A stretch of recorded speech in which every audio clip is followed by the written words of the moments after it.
edge of your seat fun stuff, but we also stay grounded in current topics. We've done episodes through the years from school shooting topics, suicide by cop, human trafficking.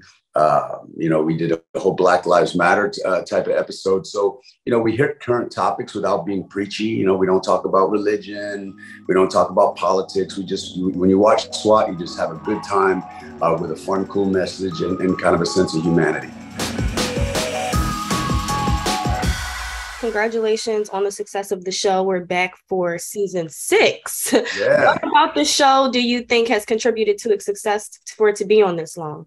The SWAT has been just the little train that could. And then I think, we're just a fun, action-packed show that everybody can enjoy. It's not dark like Criminal Minds, like my last show when I was running around flirting with baby girl and chasing serial killers. But this show is a family fun show where me and the gang get to play super cops, and I'm Hondo, the big badass Hondo, chasing down bad guys. But we love that we're a thrill ride of an action show. You get to see cops do super cool things that really go on in real life, from helicopter chases and rappelling off of buildings and motorcycle chases and car chases, hand-to-hand combat, and, chasing down the bad guys, with the explosions and, edge of your seat fun stuff. But we also stay grounded in current topics. We've done episodes through the years from school shooting topics, suicide by cop, human trafficking. We did a whole Black Lives Matter type of episode. So, we hit current topics without being preachy. We don't talk about religion. We don't talk about politics. When you watch SWAT, you just have a good time with a fun, cool message and kind of a sense of humanity. Now, the season premiere was filmed on location in Thailand. How was that experience? And how do you feel shooting on different locations really adds to the quality and making it more of a reality type of situation to the storylines as well as the character development? I just think I pitch myself that I'm, as an actor, with my career, I'm getting to live out my dream, telling stories and playing characters, but to be on a show that is legitimately not just watched around the world, but we actually get to perform in different parts of the world. We've been to in 6 seasons now. This is our 6th season that we're starting. We've been to Mexico twice. We went to Tokyo, Japan. And then now we just came back from Thailand. So we get to say that we're worldwide. To run around the streets of these countries and to get the reception that we get from the people, just enjoying our show and loving having us there, shooting our show in their home country.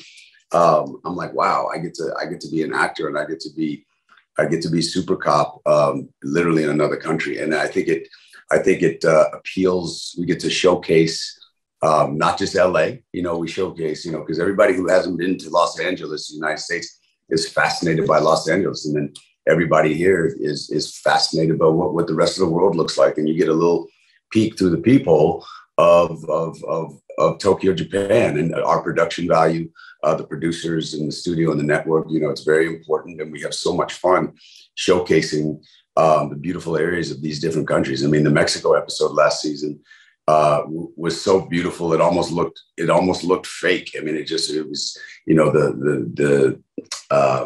the scenery was incredible, but just to be there, to meet the people, to see the culture firsthand, and then to be able to portray that on camera is just an instant. You don't see a lot of television shows do that. So I think that helps the intrigue of our show because we're thinking outside the box in the way that we tell stories. Now, as you mentioned, this isn't your first crime-based or investigative role. You also starred in Criminal Minds. What keeps you coming back to these types of roles? The paycheck, the big house, the fancy cars.